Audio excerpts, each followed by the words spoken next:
Hello everyone. तो आज बात करेंगे यार, देखो GS1 जो कि प्रीलिम्स अब से बस एक दो दिन बाद है, तो उसकी अप्रोच क्या होनी चाहिए। देखो अपने एक्सपीरियंस के हिसाब से मैं बताऊंगा कि GS1 को आपको कैसे अप्रोच करना है और कोशिश करनी है कि आपके अच्छे से अच्छे मार्क्स आएँ, ठीक है ना।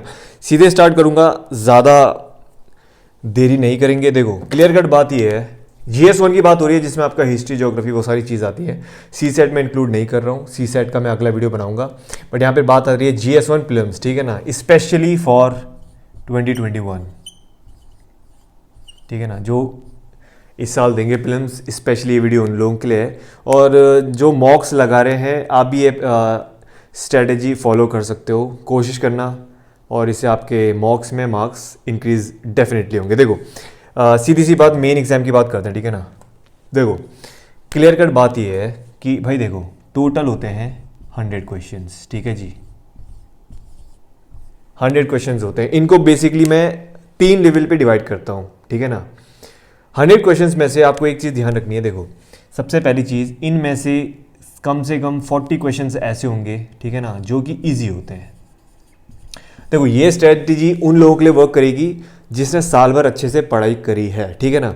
अब जिसने साल भर पढ़ाई नहीं करी है, अब सिर्फ एक महीने जिन्होंने पढ़ाई करी है, तो उनके लिए शायद ये एप्लीकेबल ना हो, क्योंकि अब जो 40 इजी क्वेश्चंस हैं, ये इजी क्वेश्चंस आपके एनसीईआरटी, स्टैंडर्ड बुक्स, जो इंपॉर्टेंट न्यूज़ थी, जो गवर्नमेंट स्कीम्स हैं, जो mostly through out the year I हैं, ये क्वेश्चंस उनमें से आते हैं। तो जिसने साल भर पढ़ाई करी होगी, ये 40 क्वेश्चन उसके अच्छे होंगे, समझ रहे हो। तो भाई अगर किसी ने 40 क्वेश्चंस कर दिए, ये देखो ऐसे क्वेश्चंस होंगे जिनका आंसर आपको पता होगा, ठीक है ना। आपको इतना लग जाएगा कि ये आंसर, ये क्वेश्चन इजी है और मैंने इसमें सही स्कोर कर दिया है। तो 40 क्वेश्चंस क्लियर कर, देखो एक सही होगा तो आपको मिलेंगे 2 मार्क्स, ठीक है। हैंड राइटिंग पे ध्यान मत देना। एक गलत होगा तो आपके कटेंगे 0.66 marks, as simple as that, ठीक है ना। एक सही करोगे तो 2 नंबर, और एक गलत होगा तो आपके 0.66 माइनस होंगे, ठीक है। तो कंसेप्ट पे ध्यान देना, बाकी ये सारी चीज़ें राइटिंग ये सब इन पे ध्यान मत देना, कंसेप्ट समझ लेना, डेफिनेटली ये हेल्प करेगा आपको, ठीक है ना। देखो क्लियर कट बात ये है, इस बार की कट ऑफ आपको पता है 92 पॉइंट समथिंग गई थी, तो हम 92.5 मान लेते हैं, ठीक है ना। जनरल कैटेगरी की बात कर रहा हूँ मैं, तो बेसिकली जो बाकी कैटेगरी है उनकी कम ही गई है, तो हम इसको ध्यान रखेंगे। तो हम टॉप लेवल यानी कि जो टॉप कैटेगरी है जिस पे कट ऑफ ज़्यादा जाती है, तो हम उस पर ध्यान रखेंगे। तो बाकी जो कट ऑफ्स हैं वो तो क्लियर होंगी ही होंगी अगर हम सबसे ज़्यादा का अप्रोच रखेंगे। बाई टॉप कैटेगरी मतलब जिसकी मार्क्स ज़्यादा है, मैं ऐसा नहीं कह रहा हूँ कि जनरल टॉप कैटेगरी है, उस गलत वे में मत लेना, ठीक है ना। देखो 40 आपके अगर सही हो गए तो क्लियर कट है, आपके 80 मार्क्स तो आ गए, ठीक है ना। ये तो क्लियर सा फंडा है यार। ध्यान रखने वाली बात ये है ना, जो 75 से 80% बच्चे होते हैं ना, मैं एक चीज़ आपको बताता हूँ, मैं एक ग्राफ बनाता हूँ। देखो मान लो कि ये स्टूडेंट्स हैं, ठीक है ना, ये जा रही है कट ऑफ, ठीक है ना, ये कट ऑफ जा रही है आपकी, मान लो ये कट ऑफ है आपकी 92.5, ठीक। तो इतना ध्यान रखना, जो 80% बच्चे होते हैं ना वो यहीं पे फंसते हैं, यहाँ पे। बाकी बहुतों के नहीं निकलेगा, ठीक है, अलग है, बहुतों की 130 140 तक आ जाते हैं, हमें उस चीज़ पे ध्यान नहीं देना है। लेकिन ज़्यादा जनता यहीं पे फंसती है, यानी कि जो 80 से 92 या फिर 75 मान लो, ज़्यादा जनता यहीं पे फंसती है। कहने का मतलब है जो 10 15 20 नंबर है, बस वहीं पे पूरा गेम अटकता है, ठीक है ना। बस वो जिसके 15-20 नंबर आ गए तो उसका प्रीलिम्स क्लियर हो जाता है, जो थोड़ी बहुत गलतियां कर देते हैं तो उनका नहीं होता है, सिंपल सी बात ही है, ठीक है ना। तो इस चीज़ का आपके ध्यान रखना, आपको यहाँ पे फंसना नहीं है। बहुत से आपके दोस्त होंगे, मेरे भी बहुत से दोस्त हैं जो यहीं पर 70s 80s की रेंज में बाहर हुए हैं। तो यार थोड़ा सा अगर 4-5 क्वेश्चन सही हो जाते तो प्रीलिम्स क्लियर हो जाता। बहुत बच्चों के 92.1 92.2 इतने मार्क्स तक आ रखे हैं, यानी कि एक क्वेश्चन अगर सही हो जाता तो प्रीलिम्स क्लियर हो जाता, ठीक है ना। तो इस चीज़ का आपको ध्यान रखना है। तो इसका मैं बताता हूँ ऐसी गलती क्यों नहीं करनी है। देखो क्लियर कट बात ये है कि 40 क्वेश्चंस होंगे इजी, ठीक है ना, इजी होंगे यानी कि यू हैव टू, अगर आपने साल भर तैयारी अच्छे से करी होगी तो वो 40 क्वेश्चंस आपके कहीं नहीं जाएंगे, ठीक है ना। आपके 80 मार्क्स, देखो रेंज 30 to 40 होता है, बट एक मैं अप्रॉक्स फिगर लेके चल रहा हूँ, ठीक है ना। वैसे 30 होता है, कई बार 30 होते हैं अगर पेपर बहुत टफ है, पेपर बहुत ईजी है तो 40 मार्क्स भी 40 क्वेश्चन भी काफ़ी ईजी आ जाते हैं। तो मैं एक एस्टिमेशन ले रहा हूँ ताकि कन्फ्यूजन ना हो। 40 मार्क्स हो गए, मान लीजिए 80 मार्क्स आ गए आपके, ठीक है। अब तीसरी कैटेगरी होती है, पहले मैं तीसरी की बात करता हूं, ठीक है ना। तीसरी कैटेगरी ऐसी होती है 10 से 20 ऐसे क्वेश्चन होते हैं, कम से कम 10 क्वेश्चन मैं मान लेता हूं, ठीक है ना। 10 क्वेश्चन ऐसे होते हैं जो पल्ले नहीं पड़ते किसी के, मतलब कि वो आउट ऑफ द बॉक्स होता है, हालांकि सिलेबस से रिलेटेड ही होता है, लेकिन बहुत बहुत डीप क्वेश्चंस होते हैं, कई बहुत ट्रिकी क्वेश्चंस होते हैं जो कि छोड़ते हैं। अच्छे से अच्छा बच्चा भी 10 क्वेश्चन छोड़ता है। आपने देखा होगा कि जो टॉपर्स भी हैं वो 80-90 अटैम्प्ट करते हैं, वो 100 के 100 कोई अटैम्प्ट नहीं करता है। वो बात अलग है, कोई तुक्के के भरोसे अगर निकालना चाह रहा है तो वो तो 100 के 100 पेल देगा, ठीक है ना। हमें ऐसा नहीं करना है। तो मान लीजिए कि 20 क्वेश्चन ऐसे होते हैं, ठीक है ना, जो बहुत से एस्पिरेंट्स छोड़ देते हैं, ठीक है ना। इसे हम कहते हैं टफ, जो आपको सीधी सी बात है छोड़ देने हैं। क्यों छोड़ने हैं? क्योंकि भाई इन पे अटैम्प्ट करोगे तो जाहिर सी बात है इनमें से, देखो एलिमिनेशन मेथड भी मैं अभी बताऊंगा, जब बताऊंगा तो तब मैं इन चीज़ों को कंपेयर करूंगा। क्लियर कट बात यह है, आपका सिलेक्शन डिपेंड करता है बीच वाली क्वेश्चंस में। सिंपल सी बात है। जो ये सेकंड लेवल पे जो क्वेश्चंस आते हैं, पेन थोड़ा डार्क कर लेता हूं इसके लिए, देखो जो ये सेकंड लेवल पे क्वेश्चंस आते हैं 40, ये जो मॉडरेट होते हैं, बस ये होता है आपका सिलेक्शन। यहां जो इन क्वेश्चंस को अच्छे से करता है गाइस, यहां होता है सिलेक्शन, ठीक है ना। ये जिसने 1 साल से अच्छी सी तैयारी करी होगी ये सब सही करेंगे, ठीक है ना, ये सबके सही होते हैं। जिसने 2-3 साल से भी तैयारी करा होगा वो ये क्वेश्चन छोड़ते हैं, ये क्लियर कट बात है, ये सबके लिए सेम रहता है। लेकिन जो बच्चे प्रीलिम्स क्लियर करते हैं, ये होता है deciding factor. This is very important. अपने एक्सपीरियंस से बता रहा हूं, बहुत एनालिसिस किया है तब बता रहा हूं, ठीक है ना। कोई हवा वाली बातें नहीं है, कोई गप नहीं है, क्लियर फैक्ट्स एंड एक्सपीरियंस है, एज सिंपल एज दैट। यहां पर जिसने सही से इन क्वेश्चंस को अटेम्प्ट किया ना, तो उसका सिलेक्शन होता है पक्का। अब मैं बताता हूं कैसे। देखो ये वो क्वेश्चंस होते हैं, देखो ये क्वेश्चंस वो होते हैं जिसमें क्लियर कट आंसर पता रहता है कि भैया ये ऑप्शन एलिमिनेट किया, क्लियर कट आंसर आ गया। 4 में से आपको पता है कौन सा सही है कौन सा गलत है, 1 साल की अच्छे से तैयारी कर रखी है, पता रह जाता है, एस्टिमेशन पता चल जाता है कि ये मेरे सही है, यहां पे आप पहुंच जाओगे। यहां पर क्या होता है, टफ होता है। टफ का मतलब ये नहीं है कि आपको कुछ आता पता नहीं है क्वेश्चन का, क्वेश्चन हो सकता है आपको पता है, आपने शायद पढ़ा भी है, लेकिन जो उसके ऑप्शंस होते हैं ABCD 4, ठीक है ना, 4 ऑप्शन होते हैं, 4 में से आपने एक एलिमिनेट कर दिया, ठीक है ना, एक आपने एलिमिनेट कर दिया। मान लीजिए A है, BCD, आपने एक एलिमिनेट कर दिया। अब A, B और C में से आपको एक सही चुनना है, तो वो टफ पड़ जाता है, क्योंकि इनमें से आप जाहिर सी बात है तुक्का मारोगे नहीं, तुक्का मारोगे तो बस आपकी प्रोबेबिलिटी और कम हो जाएगी, ठीक है ना, और नेगेटिव मार्क्स ज़्यादा होंगे। तो इसलिए जो समझदार एस्पिरेंट्स होते हैं वो इन क्वेश्चंस को छूते नहीं है, चाहे थोड़ा बहुत भी पता है, एक भी एलिमिनेट हो रहा है लेकिन 3 बच रहे हैं तो भी क्वेश्चंस को अटेम्प्ट नहीं करते हैं। समझदारी इसी में ही होती है, ये आखिरी है, ये एंड रिजॉर्ट है, क्योंकि यहाँ पर आता है असली गेम। देखो यहाँ पर 40, देखो 40 हैं यानी कि टोटल 80 मार्क्स है। 80 मार्क्स तो नहीं आते, जाहिर सी बात है, लेकिन क्लियर कट बात ये है, ये 40 क्वेश्चंस, देखो ये 40 क्वेश्चंस वो क्वेश्चंस होते हैं जहां पर आप एलिमिनेशन मेथड लगाते हो ना, जब इन 40 क्वेश्चंस में आप जब एलिमिनेशन मेथड यूज करते हो, ठीक है ना। एलिमिनेशन मेथड क्या होता है मैं बताता हूं।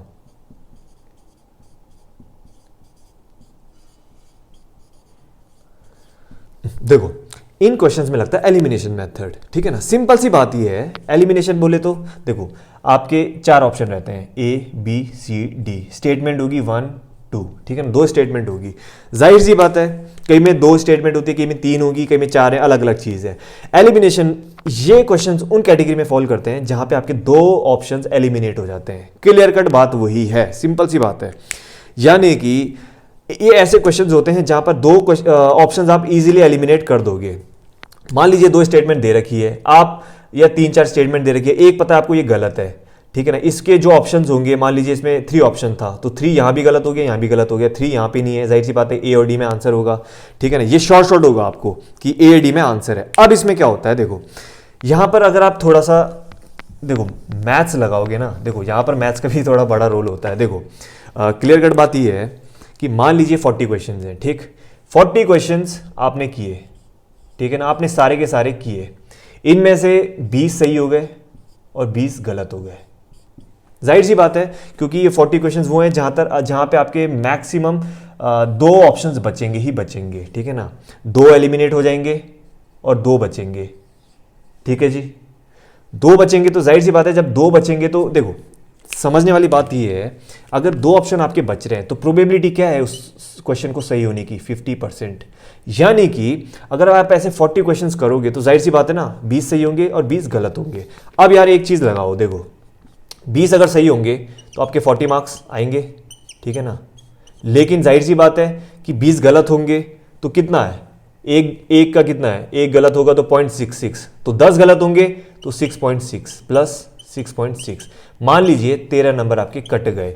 अगर आपके 13 नंबर कट भी जाते हैं 40 में से, कितना है 27 आपके यहाँ पे आ जाएंगे, एलिमिनेशन मेथड जो कि मॉडरेट है।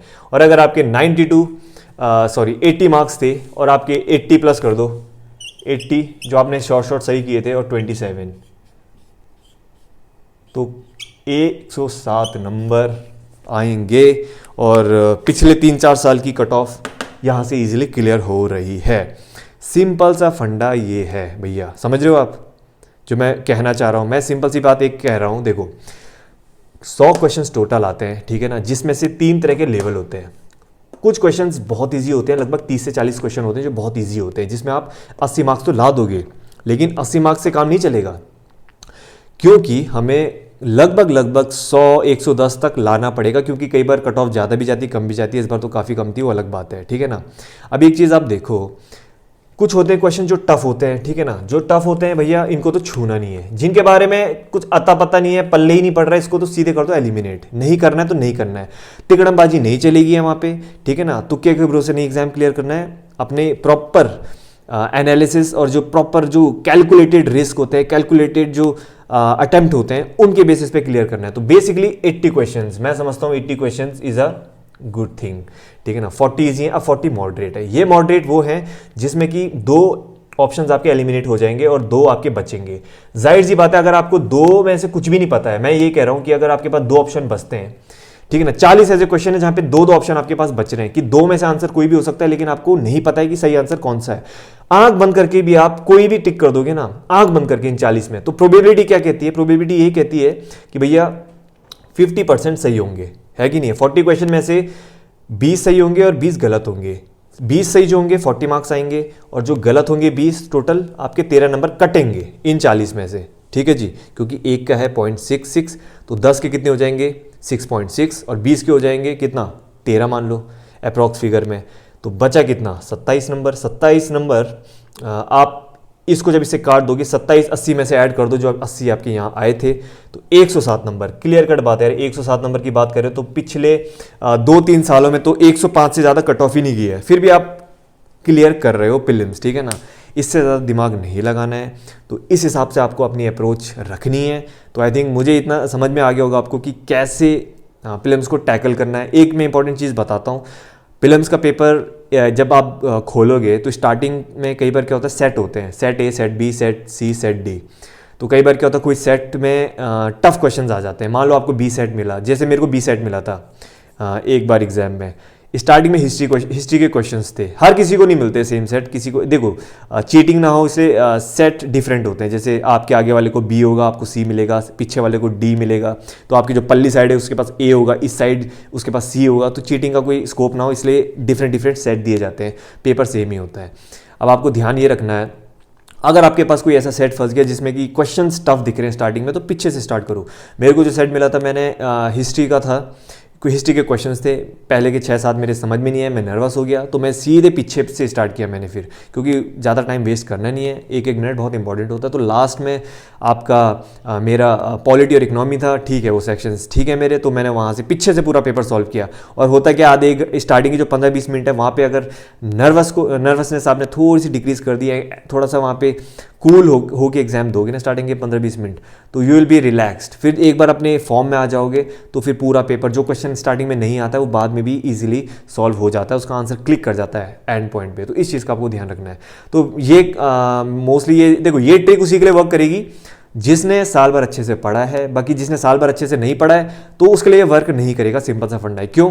क्योंकि ये तो पल्ले ही नहीं पड़ेगा जिसने साल भर नहीं पढ़ा है। ये क्वेश्चंस भी गलत होंगे क्योंकि जो एनसीईआरटीज भी नहीं पढ़ रखी, स्टैंडर्ड बुक्स भी नहीं पढ़ रखी, इंपॉर्टेंट बड़े बड़े मुद्दे भी नहीं पढ़ रखे, यहाँ भी क्वेश्चंस गलत होंगे। मॉडरेट में भी फिर आप 2 की जगह 3 ऑप्शंस बचेंगे आपके पास, तो नो चांस फॉर देम जिसने साल भर पढ़ाई नहीं करी है। 1-2 महीने भी मे भी ठीक है, 1-2 महीने में भी अगर किसी ने अच्छे से रिवीजन किया है, ही कैन अप्लाई दैट, ही और she can apply this method. Otherwise ठीक है, साल भर वालों के लिए तो this is the best approach, मैं यही मानता हूँ। इतने ही क्वेश्चंस आते हैं, थोड़ा 5-10 ऊपर नीचे हो सकते हैं depending on the level of difficulty of that respected year. Otherwise this is how you have to go. Elimination की बात मैं करता हूँ। Elimination is simple. देखो एलिमिनेशन के बारे में मैं बता देता हूँ, पहले भी थोड़ा सा बता दिया था मैंने। एलिमिनेशन मेथड क्या होता है कि आपको देखो, जब आप कई बार क्या होता है, कोई क्वेश्चन है उसमें स्टेटमेंट्स होती हैं, ठीक है ना। मान लीजिए अगर मैं थोड़ा सा हटा देता हूँ, देखो elimination method is very easy, ठीक है ना। हालांकि उतना इजी है नहीं जितना लगता है, बट ठीक है, जिसने अच्छे से तैयारी करी उसके लिए तो इजी होगा। मान लीजिए कोई क्वेश्चन है, उसमें स्टेटमेंट है, स्टेटमेंट 1 2 3 4, 1 2 3 4। होता क्या है ना, बहुत से बच्चे क्या करते हैं, वो सही स्टेटमेंट ढूंढते हैं कि ये सही होगा, लग रहा सही है, टाइम वेस्ट हो गया, ये भी सही लग रहा है, ये भी सही लग रहा है, ये भी सही लग रहा है, फंस जाते हैं। आपको एलिमिनेशन मेथड में क्या करना है, यू हैव टू एलिमिनेट। कहने का मतलब है गलत स्टेटमेंट ढूंढनी है। गलत ढूंढना आसान है क्योंकि सही तो आपको सही, ये सारी आसपास होती हैं, सच के नज़दीक होती हैं सारी, तो कहना मुश्किल है कि सही कौन सा है, लेकिन गलत आप इजीली फिगर आउट कर लोगे, ठीक है ना। आपने एक स्टेटमेंट को एलिमिनेट करना होता है कि यार ये वाला मेरे को कंफर्म है, ये सही तो नहीं है, ये में डाउट है मेरे को, ये गलत है, तो एलिमिनेट कर दो 3। जब आप 3 एलिमिनेट कर दोगे तो ऑप्शंस में जहां जहां पे 3 होगा वो ऑप्शन कैंसिल हो जाएंगे। और मोस्ट ऑफ द क्वेश्चंस ऐसे होते हैं यूपीएससी के, जहां पे एक भी स्टेटमेंट आप एलिमिनेट कर दोगे ना, तो 50-50 में तो पहुंच ही जाओगे आराम से। पिछले साल का पेपर उठा के देख लेना, पिछले साल के पेपर में तो कई बार बहुत से क्वेश्चन ऐसे थे 15-20, जिसमें एक स्टेटमेंट आपने काटी और 3 ऑप्शन आपके सीधे बाहर हो गए, सीधे आंसर मिल रहा है। तो इतना ट्रिकी होता है, तो बहुत ट्रिकी होते हैं, बहुत क्लोज होते हैं आंसर, तो इस चीज़ का ध्यान रखना।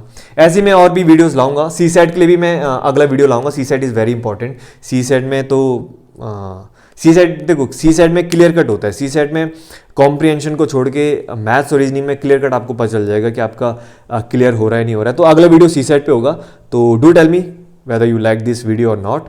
तो will be back with more and all the very best. जिनका एग्ज़ाम है परसों, तो मैं अभी देखो अभी एग्ज़ाम है और बाकी जो जो इम्पोर्टेंट चीज़ें होंगी मैं वो लाऊंगा। तो stay tuned and see you next video.